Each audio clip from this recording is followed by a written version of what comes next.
जहां पर भी बंगाल में जाते हैं पूरे बंगाल की जनता घुसपैठियों से त्रस्त है। ममता जी, मैं आज आपको इस सार्वजनिक प्रेस वार्ता में पूछना चाहता हूं कि कौन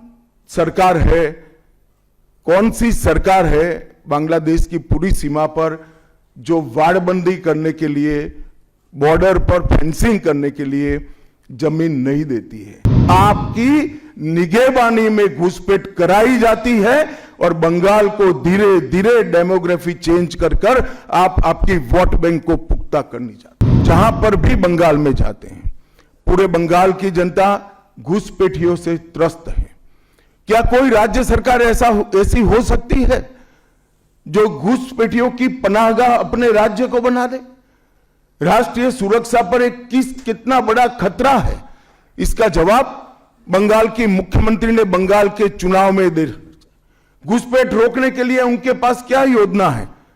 आर्टिकल 370 हटता है, वो विरोध करती है। सीएए लाकर बंगाल के शरणार्थियों को नागरिकता देने का हम कार्यक्रम करते हैं, वो विरोध करती हैं। और वो ठीकरा फोड़ते हैं कि बीएसएफ है, वो रोक नहीं रही है।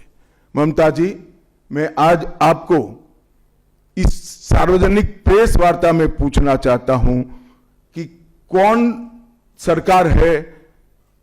सी सरकार है बांग्लादेश की पूरी सीमा पर जो वाड़बंदी करने के लिए, बॉर्डर पर फेंसिंग करने के लिए जमीन नहीं देती है? अगर आप जवाब न दे पाए तो मैं ही देता हूं। आपकी ही सरकार है जो जमीन नहीं देती है, जिसके कारण फेंसिंग का काम समाप्त नहीं होता है। फिर भी भौगोलिक रूप से कठिन सीमा पर से कोई घुस कर आता है तो कहां जाता है?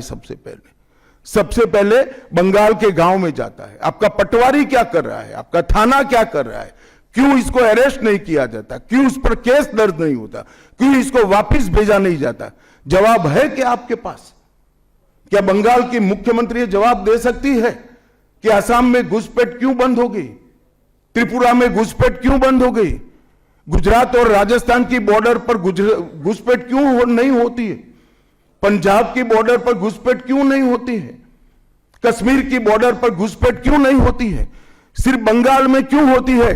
क्योंकि आपकी निगहबानी में घुसपैठ कराई जाती है और बंगाल को धीरे धीरे डेमोग्राफी चेंज कर आप आपकी वोट बैंक को पुख्ता करनी चाहती है। मगर ये लंबा नहीं चलेगा। बंगाल की जनता अब जान गई है और इसके खिलाफ लामबंद भी हो रही है। और मुझे मालूम है अगला चुनाव घुसपैठियों को निकालने के मुद्दे पर और घुसपैठ रोकने के मुद्दे पर लड़े जाने वाला है, क्योंकि न केवल ये बंगाल का अब मामला रहा है। मैं आज बंगाल की जनता को इस प्रेस वार्ता के माध्यम से बताने आया हूं कि बंगाल की बॉर्डर से हो रही घुसपैठ सिर्फ बंगाल का मामला नहीं रहा है, अब ये राष्ट्रीय सुरक्षा का मामला है।